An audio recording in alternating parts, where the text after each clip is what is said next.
بسم الله الرحمن الرحيم. بسم الله الرحمن الرحيم.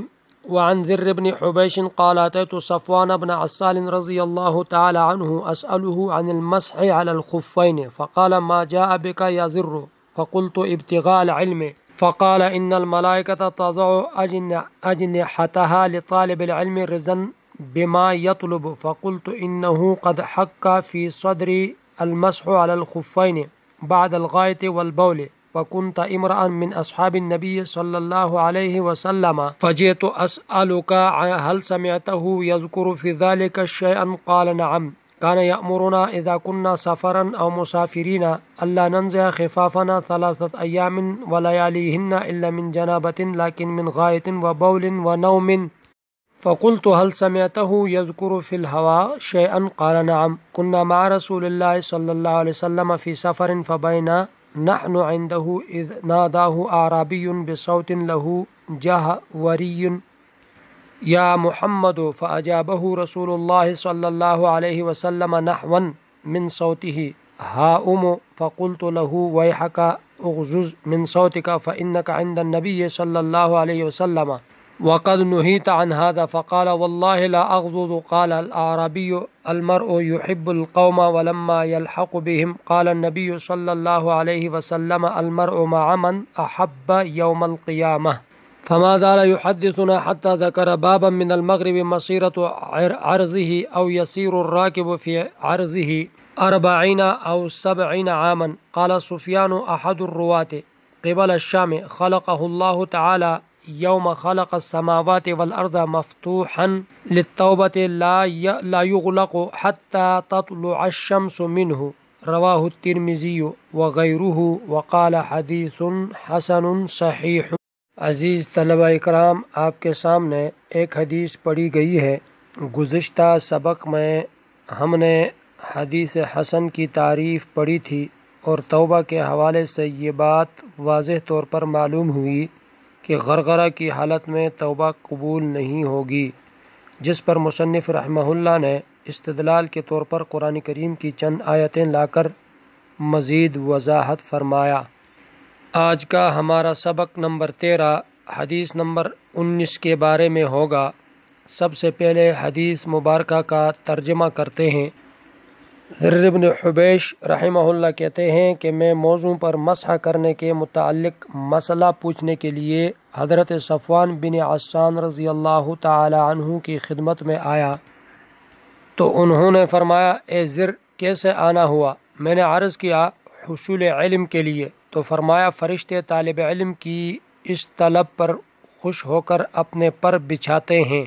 فقلت انہ قد حق فی صدری المسح علی الخفین. میں نے عرض کیا پیشاب پخانہ کے بعد موضوع پر مسح کرنے کا مسئلہ میرے دل میں کھٹکتا ہے. وَكُنْتَ امرأً من اصحاب النبی صلی اللہ علیہ وسلم فجئت اسألک هل سمعته یذکر فی ذلک شیئا. آپ چونکہ صحابی رسول ہیں لہٰذا میں یہ مسئلہ دریافت کرنے کے لیے حاضر ہوا ہوں کہ آپ نے اس سلسلے میں نبی کریم صلی اللہ علیہ وسلم کو کچھ فرماتے سنا؟ تو انہوں نے فرمایا جی ہاں، نبی کریم صلی اللہ علیہ وسلم ہمیں حکم فرماتے کہ جب ہم سفر میں ہوتے یا مسافر ہوتے کہ 3 دن رات تک اپنے موضوع کو نہ اتارے، البتہ جنابت کی حالت میں اتار دیں، لیکن من غائط و بول و نوم، لیکن پیشاب پخانہ نیند کی حالت میں نہ اتارے. میں نے عرض کیا کہ کیا آپ نے محبت کے متعلق نبی کریم صلی اللہ علیہ وسلم کو کچھ فرماتے سنا؟ انہوں نے فرمایا جی ہاں، ہم نبی کریم صلی اللہ علیہ وسلم کے ساتھ ایک سفر میں تھے. ہماری موجودگی میں ایک دیہاتی آدمی آیا اور بلند آواز سے یا محمد کہہ کر آواز دی. آپ صلی اللہ علیہ وسلم نے بھی بلند آواز سے اس کو جواب دیتے ہوئے فرمایا ادھر آؤ. میں نے اس دیہاتی کو کہا افسوس ہے تم پر، تم اپنی آواز کو پست کرو کیونکہ تم نبی اکرم صلی اللہ علیہ وسلم کے پاس ہو اور اس طرح آواز بلند کرنے سے روکا گیا ہے، یعنی یہ ایک بے ادبی ہے. اس نے کہا اللہ کی قسم میں تو آواز پست نہ کروں گا. پھر اس دیہاتی نے کہا حضرت اگر کوئی شخص کسی جماعت سے محبت کرتا ہو مگر ابھی ان کے ساتھ نہ ملا ہو تو اس کے بارے میں کیا حکم ہے؟ تو نبی کریم صلی اللہ علیہ وسلم نے فرمایا المرء مع من احب یوم القیامہ، آدمی قیامت کے دن اس کے ساتھ ہوگا جس سے محبت کرتا ہے، یعنی دنیا میں جس کے ساتھ محبت ہوگی قیامت کے دن حشر بھی انہی لوگوں کے ساتھ ہوگا۔ آپ صلی اللہ علیہ وسلم گفتگو فرماتے رہے یہاں تک کہ آپ نے ایک دروازہ کا ذکر فرمایا جو مغرب کی جانب واقع ہے۔ اس دروازے کی چوڑائی میں ایک سوار 40 یا 70 سال چلتا رہے۔ حضرت سفیان ثوری رحمہ اللہ جو اس روایت کے روات میں سے ایک ہیں فرماتے ہیں کہ وہ دروازہ شام کی طرف ہے اور اللہ تبارک و تعالی نے اس کو آسمان و زمین کی پیدائش کے وقت سے پیدا فرما کر توبہ کے لیے کھول دیا ہے، اور وہ اس وقت تک کھلا رہے گا حتی تطلع الشمس منہ، یہاں تک کہ سورج مغرب سے طلوع ہو۔ اب ہم عبارت حل کرتے ہیں۔ اس روایت میں زر بن حبیش مشہور تابعی ہیں، کوفی ہیں، 60 سال جاہلیت میں رہیں اور 60 سال اسلام میں گزارے، جو عراق کے ماہرین قراء میں سے شمار ہوتا ہے۔ عبداللہ ابن مسعود رضی اللہ تعالیٰ عنہ کے مشہور ساتھیوں میں سے ہیں۔ صفوان ابن عسال رضی اللہ تعالیٰ عنہ یہ کوفہ کے رہنے والے تھے، ان کی حدیث بھی اہل کوفہ والوں میں مشہور ہے۔ عسال عین مفتوحہ اور سین مہملہ مشددہ اور لام کے ساتھ پڑھا جائے گا۔ اس روایت میں سب سے پہلے مسح علی الخفین کا مسئلہ بیان کریں گے۔ موضوع پر مسح کے بارے میں صحابہ میں کوئی اختلاف نہیں۔ اب دیکھنا یہ ہے کہ آیا یہ مسح کرنا کسی مقررہ وقت تک ہے یا کوئی وقت مقرر نہیں، اس میں فقہا کا اختلاف ہے۔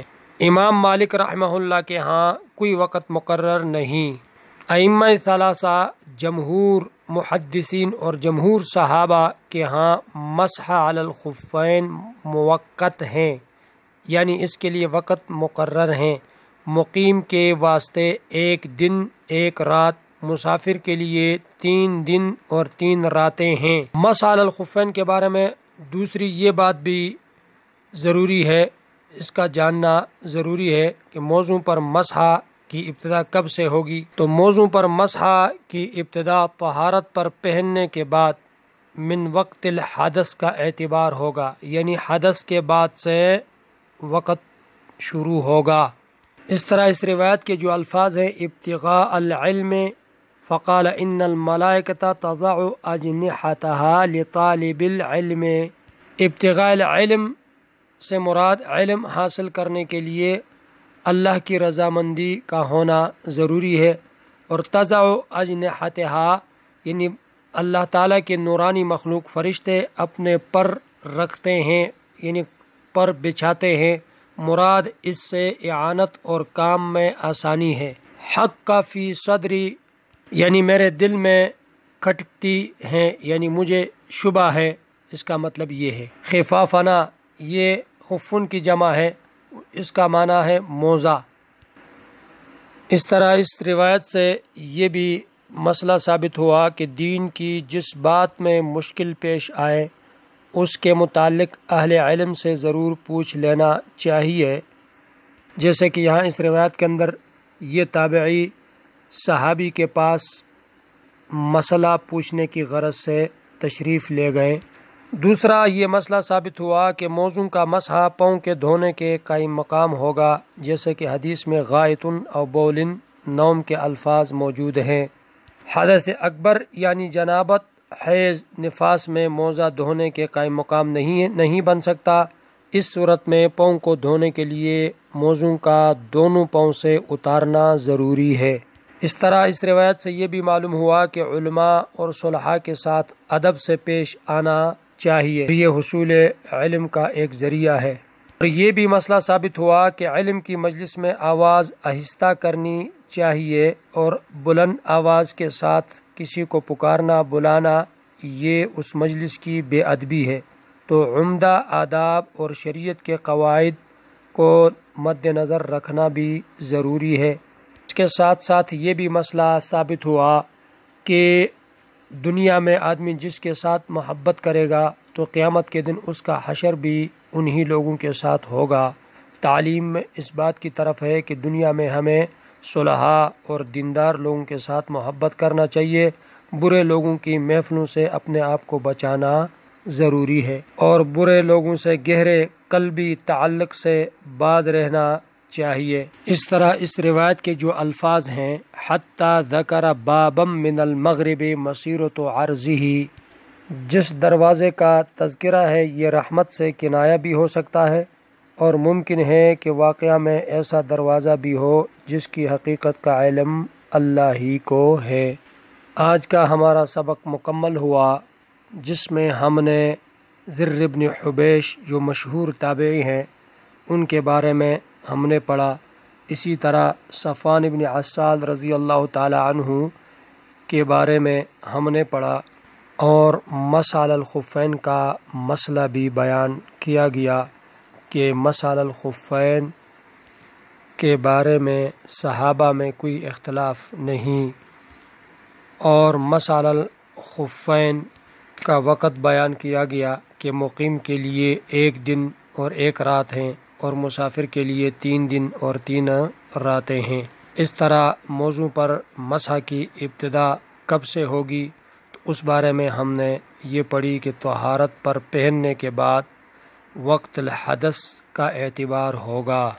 آئندہ ہمارا سبق حدیث نمبر 20 کے بارے میں ہوگا انشاء اللہ تعالی۔ السلام علیکم ورحمۃ اللہ وبرکاتہ۔